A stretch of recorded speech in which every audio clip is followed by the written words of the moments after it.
देखें ये आपके पास, ये आपने सपोज़ ये एक आपका बटर पेपर है, बटर पेपर पे आपने इस तरह से सिर्फ ये, यानी ये आपका जो पेज था, आपका क्वेश्चन है, इसके ऊपर आपने यूं करके एक पेज रखा है,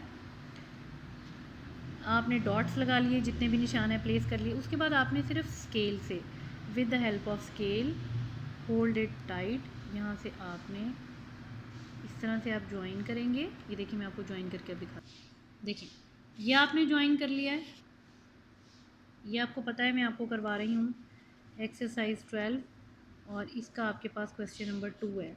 ये आपने ध्यान में रखना है, बिकॉज वो कभी मूवी ये वीडियो में कोई ब्रेक आ जाती है तो आपको पता हो। क्वेश्चन 12, एक्सरसाइज 12 क्वेश्चन नंबर 2 आप करें। अच्छा, अब ये जो आपके पास स्मॉल लाइंस लगी हुई थी, इनका क्या यूज़ है? बेसिकली आपने ये करना है, ये आपके पास सेट स्क्वायर है, इसकी हेल्प से आपने इसको यहाँ पर टाइटली होल्ड करना है। एक आप लाइन ड्रॉ करेंगे यहाँ पे, ठीक है। अभी मैं आपको होल्ड करके लाइन ड्रॉ करके दिखाती हूँ। ये मैंने एक लाइन ड्रॉ की है, ठीक है। अब आपने क्या करना है, यही वाला काम आप यहाँ पे करेंगे। सेट स्क्वायर आप यहाँ पे रखें और आप यहाँ पर भी एक लाइन ड्रॉ करें। देखिए ये मैंने लाइन ड्रॉ कर दी है। यही वाला काम आपने यहाँ पे करना है, ये भी सेट स्क्वायर आप यहाँ पे रखिए और इस तरह से आपने लाइन ड्रॉ करनी है। ये आपके पास 9, यानी ये तीनों आपने 90 डिग्रीज पे ही लाइन ड्रॉ की हैं। तो ये आपके पास देखा ये आपने कैसे बनाई है। अब क्वेश्चन आपके पास क्या था, प्रूफ क्या करना था आपने। ये सारा कुछ करने के बाद आपने प्रूफ क्या करना था। यहाँ लिखा हुआ है what do you observe regarding the points of intersection of perpendicular section by section. यानी आपने इस लाइन को बाइसेक्ट किया, हाफ किया, किससे, सेट स्क्वायर से। इस लाइन को आपने बाइसेक्ट किया किससे, सेट स्क्वायर से। इस लाइन को भी आपने सेट स्क्वायर से हाफ किया। तो ये तीनों पॉइंट, आप तीनों लाइंस, इस लाइन को, ये अब इन लाइंस के नेम है ए बी सी। इन तीनों लाइंस को आपने जब इसको बाइसेक्ट किया, इसको भी बाइसेक्ट किया, इसको भी बाइसेक्ट, यानी हाफ हाफ हाफ, तो ये तीनों एक ही पॉइंट पर मीट करते हैं, यानी इनका इंटरसेक्शन पॉइंट सेम है। यही आपको कहा था व्हाट डू यू ऑब्जर्व, क्या आपने ऑब्जर्व किया the points of intersection of perpendicular bisector. Perpendicular bisector का point of intersection is same, that's it. ये आपने इतना सा ही क्वेश्चन है, ये क्वेश्चन 2। इसको फोर्सफुली आपने लेंथी करने की ज़रूरत नहीं है, ना इसके कंस्ट्रक्शन स्टेप हैं, ना कुछ आपने और करना है। और बस इसका पॉइंट का नाम पॉइंट ओ रख दें और एंड पे आप सिर्फ एक लाइन लिखेंगे यहाँ पे, we observe regarding the points of intersection of the perpendicular bisection points the center point is same, that is simple. बस ये आपने इतना सा काम यहाँ पर करना है कि आपके ऑब्जर्वेशन में ये है कि इनका bisection point is same, that's it. अब हम करते हैं, तो यहाँ पर ही क्वेश्चन नंबर 2 कंप्लीट हो गए हैं, इसमें कोई ऐसी कॉम्प्लिकेटेड चीज़ नहीं थी। अब क्वेश्चन 3, यहाँ से बहुत इंटरेस्टिंग क्वेश्चन स्टार्ट होते हैं। अब देखें क्वेश्चन नंबर 3 स्टार्ट होता है। क्वेश्चन 3 बहुत ईजी क्वेश्चन है, इंटरेस्टिंग क्वेश्चन है। अब देखें क्वेश्चन 3 आपके पास क्या है। इन द गिवन फिगर, पहली बात तो आपको ये बता दी है A B C D, these both lines are parallel, ठीक हो गया। पी क्यू क्या है, ट्रांसवर्सल कटिंग। ट्रांसवर्सल का मतलब अब आपको अंडरस्टूड होना चाहिए कि पैरेलल लाइंस को जो लाइन कट कर रही है दैट इज़ ट्रांसवर्सल, इसमें कोई ऐसी खास बात नहीं है। एट 2 पॉइंट्स, कौन से पॉइंट हैं, ये पॉइंट है, ये पॉइंट है। फाइंड अप, एनीवेज आपने क्या करना है, क्वेश्चन नोट करना है कॉपी में, यही वाली फिगर बनानी है। आगे जो सोल्यूशन है वो मैं आपको बाद में उसकी एक पिक्चर भी सेंड करूँगी, वो भी मैं आपको दिखा देती हूँ सोल्यूशन कैसे करना है। पहले समझ लें करना क्या है। आपने एक्स वाई एंगल फाइंड करने हैं, कैसे फाइंड करने हैं। पहली बात देखिए, अगर ये एंगल 140 का है, मैंने आपको बताया था कॉरस्पॉन्डिंग एंगल्स कौन से होते हैं, ये देखिए, ये पैरेलल लाइंस की, आपने ट्रांसवर्सल की एक साइड पे जो एंगल्स होंगे वो सारे सेम होंगे। अगर ये 140 का है तो y कितने का बनेगा, obviously it will be of 140 degree. y reason आप बताएंगे ये क्यों 140 का है, बिकॉज कॉरस्पॉन्डिंग एंगल्स ये आप ब्रैकेट में शो करेंगे। इसकी अभी मैं आपको सोल्यूशन भी आपको भी बताती हूँ, लेकिन समझ लें ये 140 का है तो ये भी 140 का होगा, क्यों, क्योंकि ये आपके पास रीज़न क्या है, कॉरस्पॉन्डिंग एंगल्स। अब आपने x कैसे फाइंड करना है, देखिए ये लीनियर पेयर बन रहा है। आप क्या करेंगे, x plus y is equal to 180, यानी एक लाइन पर जितने भी एंगल्स का सम है वो 180 होता है। रीज़न आप क्या देंगे, लीनियर पेयर, यही मैंने आपको करवाया था। x आप एज इट इज़ रहने दें, y की वैल्यू क्या है 140, ये 180 डिग्रीज आ गया, x यहीं रहने दें। 180 माइनस 140 डिग्रीज, तो ये आपके पास बनेगा 40, यानी कि x की वैल्यू आपके पास क्या आ गई 40 डिग्रीज। तो ये आपका 140 का है, तो ये कितने का आ गया 40। That's it. ये कौन सा मुश्किल क्वेश्चन है, ये सिर्फ इतना सा क्वेश्चन था। अब यहाँ पर अब हम एक बार देख लेते हैं कि क्वेश्चन हमने कैसे किया है। We know that angles on a straight line is equal to 180। आपको पता है स्ट्रेट लाइन पे एक जितने भी एंगल्स बनते हैं स्ट्रेट लाइन पे those are equal to 180 also. और ये हमने क्वेश्चन से पार्ट लिया है कि A B C D parallel lines हैं। अब देखें एंगल वाई आपको गिवन है, एंगल वाई गिवन था 140 का, सॉरी ये एंगल आपके पास 140 का है, आपने y को भी 140 के इक्वल लिखा है। क्यों लिखा है, बिकॉज कॉरस्पॉन्डिंग एंगल, एक एंगल आपने फाइंड कर लिया। आगे जैसे मैंने आपको करवाया है x प्लस वाई, यानी इन दोनों एंगल्स को आप, नज़र आ रहा है आपको, इन दोनों एंगल्स को आप ऐड करेंगे तो सम कितना बनेगा 180 का। यहाँ भी वही किया है, x प्लस वाई 180। क्यों 180, लीनियर पेयर और adjacent angles on a line. आप ये, अगर आपको ये वर्ड याद करना मुश्किल है, आप ये याद कर लें, इन दोनों का सेम मतलब है, adjacent angles on a line. ये भी याद कर सकते हैं आप, या सिर्फ ये रीज़न भी दे लें, एनफ है। y की वैल्यू पुट करें, इधर प्लस हो रहा है यहाँ के माइनस हो जाएगा, तो x एंगल आपके पास निकला है 40 डिग्री। और ये आपके पास, ये दोनों आपके पास अननोन वैल्यूज़ x और y आपने फाइंड कर ली हैं, और यहाँ कॉरस्पॉन्डिंग एंगल दिखने की ज़रूरत नहीं है बिकॉज ये तो आपने x का आंसर फाइंड किया, दैट्स इट। ये इतना सा क्वेश्चन था, क्वेश्चन नंबर 3। अब इसमें होपफुली आपको कोई कन्फ्यूजन नहीं होगी, क्योंकि आपके जितने भी ये वाले पॉइंट्स थे, ये कॉरस्पॉन्डिंग एंगल्स, ऑल्टरनेट एंगल्स, ये आप सारा समझ चुके हैं। अब आगे चलते हैं क्वेश्चन नंबर 4 की। देखें अब ये आपके पास है क्वेश्चन नंबर 4, बहुत ईजी क्वेश्चन है, सिर्फ 2-3 लाइन्स में ख़त्म हो जाएगा, सिर्फ कॉन्सेप्ट आपके क्लियर होने चाहिए। आपके पास एक एंगल है ए बी सी, एक एंगल है डी ई एफ, एक एंगल एक्स है, आपके एक्स और वाई आपने फाइंड करना है। अब देखें मैंने आपको ये करवाया था कि ये आपके पास पैरेलल लाइंस हैं, अगर आपको नज़र आ रहा है, ये ट्रांसवर्सल है, तो ट्रांसवर्सल की एक साइड पे जितने भी एंगल बनेंगे वो सेम होते हैं बिकॉज ऑफ कॉरस्पॉन्डिंग एंगल। अब देखें ये जो पैरेलल लाइंस हैं, हम इनको थोड़ा सा लंबा कर लेते हैं, ये पैरेलल लाइंस हैं, ठीक हो गया। अब आपके पास ये पैरेलल लाइंस हैं, ये देखें, देखिए एक और वे में समझते हैं, ये आपके पास पैरेलल लाइंस हैं, यूं कर लेते हैं, यूं आपको ज़्यादा आसानी से समझ आएगा। ये आपके पास ट्रांसवर्सल है, इसको भी आप स्किप कर दें, ठीक है। ये आपके पास 2 पैरेलल लाइंस है, यानी आपने शेप यूं कर लिया।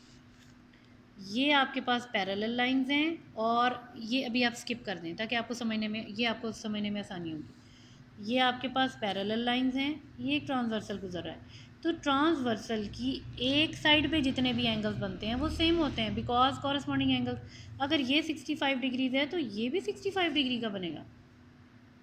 देखें ये 2 पैरेलल लाइंस हैं, इस लाइन को भी आप स्किप कर दें, इसको नहीं आपने कंसिडर करना। ये आपने ट्रांसवर्सल पास किया है, जैसे 2 पैरेलल लाइन से एक ट्रांसवर्सल पास किया है, तो एक ट्रांसवर्सल 2 पैरेलल लाइन से एक ट्रांसवर्सल, इसकी साइड पे जितने भी एंगल बनेंगे वो सेम होंगे। ये आपने सेम वही काम किया है, पैरेलल लाइंस हैं, ट्रांसवर्सल पास किया है, इसकी इस साइड पे ये दोनों एंगल्स एक ही साइड पे बन रहे हैं, ये भी 65 है, ये भी 65 है। क्लियर हो गया। इसको पिक्चर्स को थोड़ा सा आपको मूव करना पड़ेगा। अब देखें, अब थोड़ा सा और अब इसको एक्सप्लेन करते हैं, सिर्फ ये समझने वाली चीज़ है, वरना अदरवाइज बहुत इजी क्वेश्चन है। अब अगेन आप यहाँ पर आते हैं, अब ये एक ट्रांसवर्सल आपको नज़र आ रहा है पास हो रहा है, लेकिन किस में से, अब एक ये पैरेलल लाइन है, ये पैरेलल लाइन है, इनमें से ट्रांसवर्सल पास हो रहा है। सेम वही मेथड, यही फिगर जो मैंने बनाई थी, पहले इसको आपको रोटेट करके देखना पड़ा था दूसरी सेंस में, अब आप इस तरह से देख रहे हैं, पैरेलल लाइंस हैं, ये ट्रांसवर्सल है, और ट्रांसवर्सल की एक साइड पे जितने भी एंगल्स बनते हैं वो सेम बनते हैं। अगर ये 65 है तो ये भी तो 65 होगा, why because of corresponding angles.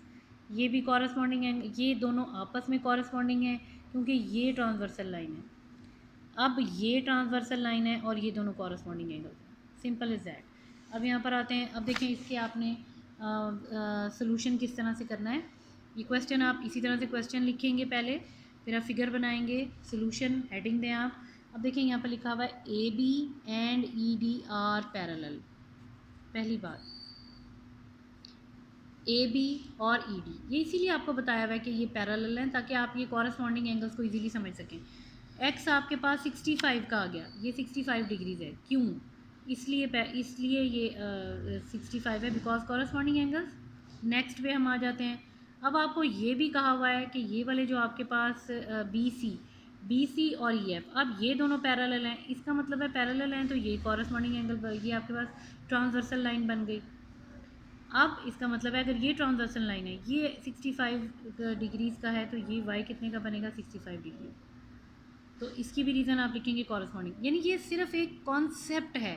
अगर आपको कॉरस्पॉन्डिंग का कॉन्सेप्ट समझ आ जाए कि ट्रांसवर्सल की एक साइड पे जितने एंगल हैं वो सेम होते हैं, वाई कॉरस्पॉन्डिंग, बस ये इस एक पॉइंट के ऊपर ये पूरा क्वेश्चन बनाया रहा है। तो होपफुली इसमें ऐसा कुछ मुश्किल नहीं है जो आपको समझ ना आए। अब आते हैं हम क्वेश्चन नंबर 5 की तरफ। देखिए क्वेश्चन नंबर 5 है, यहाँ पर आपको दिया हुआ है इन द गिवन फिगर। अब आपको ये कहा हुआ है ए बी और सी डी पैरेलल लाइंस हैं, नो डाउट पैरेलल लाइंस हैं। और क्या हमें बताया हुआ है क्वेश्चन में, ये बताया हुआ है पी क्यू, आपके पास ये वाली जो लाइन पी क्यू है ये ए बी पे परपेंडिकुलर है, नो डाउट, ये दोनों ये देखिए 90 का एंगल बना रहे हैं। और आपको क्या कहा है एल एम, ये सी डी पे, यानी कहने का मतलब है ये भी परपेंडिकुलर इस पे बना रहा है, और ये वाली जो लाइन है वो ये लाइन इस पे परपेंडिकुलर बना रही है। हालांकि ऐसे ही कंफ्यूज करने के लिए क्वेश्चन दिया हुआ है कि ये वाली जो लाइन है इधर भी परपेंडिकुलर बना रही है, इधर भी बना रही है, यहाँ भी बन रहा है, यहाँ भी बन रहा है। कहने का मतलब ये है कि ये सबके डिस्टेंस आपस में सेम है। तो फाइंड क्या करना है, आपको ये कहा है मेजरमेंट एल एम, ये आपके पास है फाइंड एल एम, ये आपने लेंथ फाइंड करनी है, और पी क्यू की लेंथ आपको दी हुई है 1.4 सेंटीमीटर। इतना सा क्वेश्चन था ये, जिसको इतना लेंथ ही कर दिया। तो जाहिर सी बात है, अब ये पैरेलल लाइंस का रूल ये होता है कि जब तक पैरेलल लाइंस चलती रहती हैं इनके दरमियान डिस्टेंस हमेशा सेम रहता है। अगर ये 1.4 है तो जाहिर सी बात है एल एम इसकी लेंथ कितनी होगी, ये भी 1.4 सेंटीमीटर होगी। दैट्स इट, ये इतना छोटा सा क्वेश्चन है। अब देखिए हम इसको कॉपी पे किस तरह से करेंगे, क्वेश्चन लिखें, फिगर बनाएं, सोल्यूशन में आएँ। As we know that A B और सबसे पहले आपने डिस्क्राइब करना है कि सी डी पैरेलल लाइंस हैं। फिर ये सारा यहाँ तक ये क्वेश्चन ही लिखा हुआ है और कुछ नहीं है। क्वेश्चन में भी ये तीन बातें बताई थी कि ये दोनों पैरेलल हैं, फिर ए बी ये वाला आपके पास जो पी क्यू थी ये इसके ऊपर परपेंडिकुलर है, और ये वाली लाइन इस पर परपेंडिकुलर, यानी जैसे आपको क्वेश्चन में तीन बातें बताई हैं वही आप लिखेंगे। फिर आपको ये कहा हुआ है इफ़, ये भी क्वेश्चन का पार्ट है, ए पी क्यू कितना है 1.4 सेंटीमीटर, ठीक है। देन आपके पास उन्होंने एल एम पूछा है, ये भी कितना बनेगा 1.4 सेंटीमीटर। रीज़न आप ये देंगे कि पी क्यू और एल एम पैरेलल है, दैट्स इट, इसकी सिर्फ इतनी सी रीज़न बनेगी। ये दोनों, ये लेंथ इसके इक्वल है, क्यों है, क्योंकि ये दोनों लाइंस पैरेलल हैं, और पैरेलल का सारी दुनिया में सबको मतलब पता है कि पैरेलल का मतलब है दो लाइनों के दरमियान सेम डिस्टेंस, दैट्स इट। देखिए कितना इजी क्वेश्चन था। होपफुली आपको समझ आ रहा होगा, अच्छी तरह समझ आ रहा होगा, जितना मैं बेस्ट एक्सप्लेन कर सकती थी मैं वही कर रही हूँ। अच्छा, अब आ गया क्वेश्चन नंबर 5। ये रादर सब में थोड़ा ज़्यादा इंटरेस्टिंग क्वेश्चन है।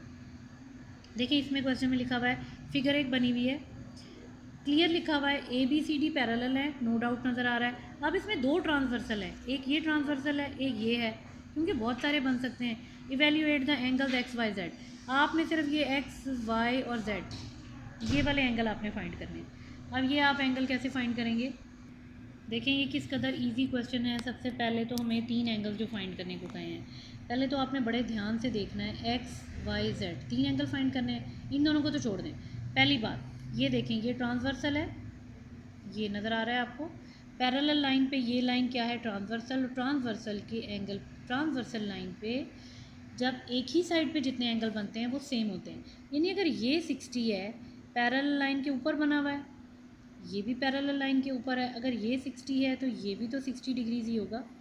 और क्यों होगा ये आप वजह बताएंगे, ये अब आपको पता होनी चाहिए, कॉरस्पॉन्डिंग एंगल्स, ठीक है। ये मैंने आपको तकरीबन मोर देन 15 टाइम्स इसी लेक्चर में आपको बता दिया है।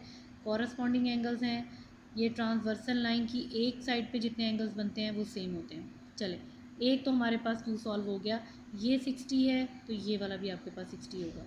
रीज़न क्या बनेगी, कॉरस्पॉन्डिंग एंगल। अब एक्स कैसे फाइंड करना है, कोई मसला नहीं है। देखिए सीधी लाइन है, ये लाइन है, एक एंगल आपको दिया हुआ है 60 डिग्रीज, ऐसा ही है, क्योंकि ये सीधी लाइन है ना, सीधी लाइन पे हमेशा 180 की टोटल लेंथ कितनी होती है, टोटल एंगल कितने होते हैं, सॉरी सीधी लाइन पे, स्ट्रेट लाइन पे एंगल कितने होते हैं 180 पे, आधा आपको दिया हुआ है 60, बाकी आधा आपने फाइंड करना है। तो ये मैंने इसको यानी कि इस छोटे से पार्ट को ये मैं बाहर निकाल के आपको समझा रही हूँ। सीधी लाइन है, 60 आपको दिया हुआ है, टोटल लेंथ कितनी है, सपोज़ ये आपने, या एक्स एंगल है, एक्स प्लस 60 डिग्रीज़ कितने के इक्वल हैं 180। आगे रीज़न आप क्या देंगे, linear pair, L P, linear pair. आपने एल पी नहीं लिखना, आप पूरा वर्ड लिखेंगे लीनियर पेयर। एक्स यहाँ पर आ गया 180 माइनस 60, तो ये आपके पास बनता है 120 डिग्रीज़ आपके पास बन गया। इसका मतलब है एक्स की वैल्यू कितनी आ गई 120। अब हम यहाँ पर आ जाते हैं, अब इस पार्ट को सॉल्व करते हैं। ये भी अब मैं छोटा सा पार्ट यहाँ साइड पे निकाल रही हूँ। ये सीधी लाइन है, ये वाली जो सीधी लाइन है, इस पे आपके पास हाफ एक एंगल दिया हुआ है 75 डिग्री, बाकी का नाम उन्होंने रखा हुआ है जी, सॉरी यहाँ पर ये देख लें, एक सीधी लाइन दी हुई है, उस पर एक एंगल आपको 75 दिया हुआ है, दूसरा जी दिया हुआ है। तो आप क्या करेंगे, जी प्लस 75, इनका सम कितना बनेगा 180, ब्रैकेट में लिखेंगे एल पी लीनियर, आपने पूरा वर्ड लिखना है लीनियर पेयर, z इधर ही रहने दें, 180 माइनस 75, आप इन दोनों को माइनस करेंगे तो ये हमारे पास एंगल आएगा 105 डिग्री। That's it. देखें कितना इजी और इंटरेस्टिंग क्वेश्चन था। ये पूरी एक्सरसाइज का सबसे ज़्यादा फेवरेट मेरा यही क्वेश्चन है, क्योंकि इसमें थोड़ा सा काम है करने के लिए। अब देखें आपने कॉपी में इसको किस तरह से करना है। अब कॉपी वर्क की तरफ आ जाते हैं। यह आपके पास क्वेश्चन है, फिगर आपने सेम वैसी ड्रॉ की, सोल्यूशन स्टार्ट करें और 60 प्लस एक्स पहले यहाँ से स्टार्ट किया is equal to 180 y linear pair, या इसका एक और नाम भी है, पहले आपने एडजेसेंट साइड वाला वर्ड याद किया था, अब ये भी लिख सकते हैं सप्लीमेंट्री एंगल्स और एडजेसेंट एंगल। यानी ये अब आपके तीन तरह के इसके नाम हैं, तीन तरह आप इसको शो कर सकते हैं। मैं आपको करीब करके दिखा रही हूँ। 180 इस रीज़न को तीन नामों से लिखते हैं। एक लीनियर पेयर लिख सकते हैं, ये ज़रा इजी टर्म थी मेरे लिए, सप्लीमेंट्री एंगल भी आप लिख सकते हैं, थर्ड एडजेसेंट एंगल्स भी लिख सकते हैं। इनमें से कोई एक टर्म यूज़ कर लें, बिल्कुल एक्यूरेट है।